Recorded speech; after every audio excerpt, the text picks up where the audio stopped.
Hello and welcome.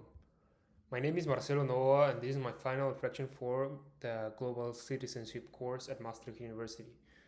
Over the course of my exchange semester in Grenoble, France, I worked on developing two skills: conflict resolution and active listening.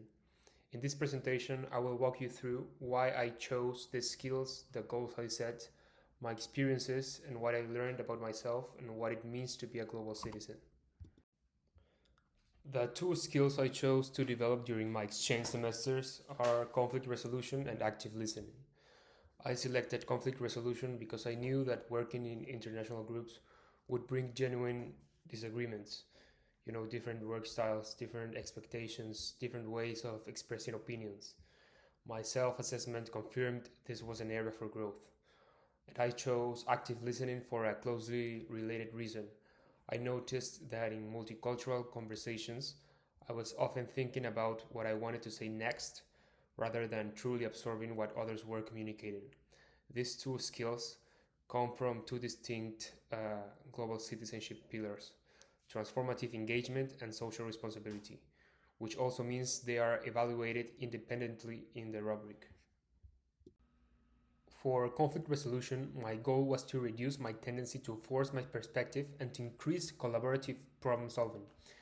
My initial assessment showed a forcing score of 3.5 and problem solving of 4.0, but I knew the forcing tendency was something I relied on in tense situations, and I wanted to change that pattern. For active listening, my goal was to move from the competent level, which I scored 70 out of 100, toward advanced. Specifically, I wanted to stop mentally preparing my responses while someone was still speaking, and instead stay fully present, ask better questions, and pick up on emotional cues beyond the literal words. These are my initial conflict resolution scores from the self assessment. On a scale of 1 to 5 per category, yielding was 2.3, which is good as the ideal is low. Forcing was 3.5, higher than ideal, which I recognize immediately as a tendency to push my own view. Avoiding was 3.0, also above the ideal low range. Problem solving was 4.0, a strong start, suggesting I do value collaborative outcomes. And compromising was 3.0, placing me in a middle range. The clear areas for growth were forcing and avoiding. I needed to become less reactive and less conflict avoidant. My key experience with conflict resolution came during a group project in Grenoble. We had classmates from several different countries, and we disagreed on how to divide the work and structure the final presentation. What I noticed in myself was a dual reaction. I was both pushing my point of view and simultaneously pulling back to avoid a bigger confrontation.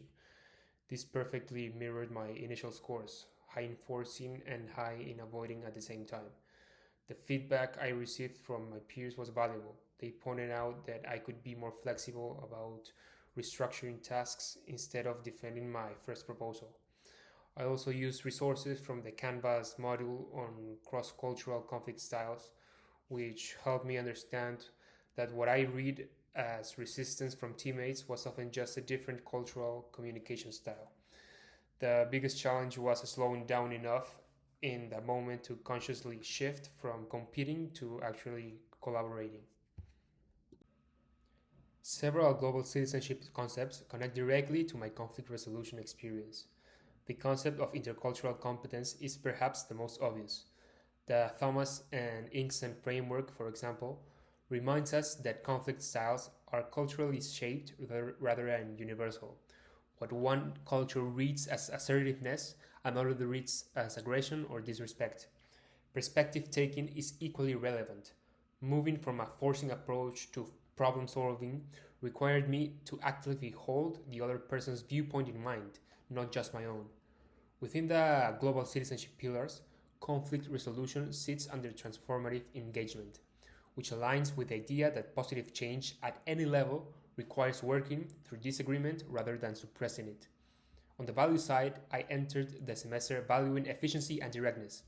These are useful traits, but I realized they were also making me inflexible. My attitude has shifted. Now I see patience and openness not as compromises, but as essential tools for reaching solutions that actually hold. My initial active listening score was 70 out of 100, placing me in the competent category, which spans 66 to 80.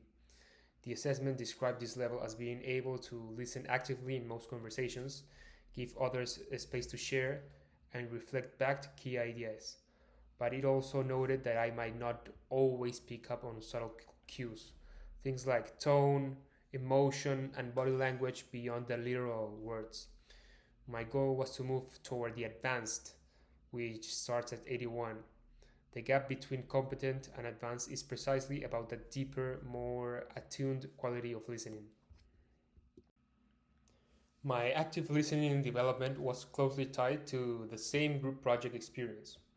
I realized, somewhat uncomfortably, that I was often only half present in conversations, physically there, but mentally already preparing my next contribution. This caused genuine misunderstandings in our group, not because anyone was communicating poorly, but because I wasn't fully receiving what was being said. The change I made was deliberate and practical. I started holding back, letting people finish, and then asking a clarifying question before offering my own view. The effect was noticeable almost immediately. People seemed more engaged and more willing to share. Peer feedback confirmed this shift, with teammates commenting that discussion felt more balanced. Resources from Global Citizenship Model also reframed listening for me, from something passive and automatic to an intentional, empathic act. Several global citizenship frameworks help explain what I was experiencing with active listening. Bennett's developmental model of intercultural sensitivity is relevant here. Truly hearing someone from a different cultural background requires suspending your own frame of reference, something I was not consistently doing. Byram's model of intercultural communicative competence is also pertinent, uh, particularly his emphasis on discovery and interaction, the willingness to engage genuinely and update your understanding in real time. At the values level, I had to confront an uncomfortable truth. I valued being articulate more than being present. Efficient was my default, and listening felt passive. This course shifted that. I now understand that active listening is not passive at all. It is one of the most demanding and respectful things you can offer someone in a conversation, especially across cultural differences. Looking at the two skills together reveals a coherent pattern. Both challenge the same underlying tendency, prioritizing my own voice over others. In conflict, this showed up as forcing. In conversation, it showed up as preparing my response instead of listening. The strategies I developed were also complementary, pausing before reacting in conflicts and waiting before responding in conversations. What united both was a shift from self centered communication to other centered communication, which is in many ways the essence of what global citizenship asks us. My three biggest takeaways from this course and my time abroad are these. First, about myself. I discovered that traits I considered strengths, like directness, efficiency, and assertiveness, can become limitations in cross cultural settings if they are not balanced with genuine openness. Real growth required me to be uncomfortable, to slow down, and to hold space for approaches different from my own. Second, about global citizenship. It is not a grand abstract concept. It is lived in small daily moments. How you handle a disagreement in a group project, and whether you truly listen to someone who communicates differently. These are the real sides of global citizenship practice.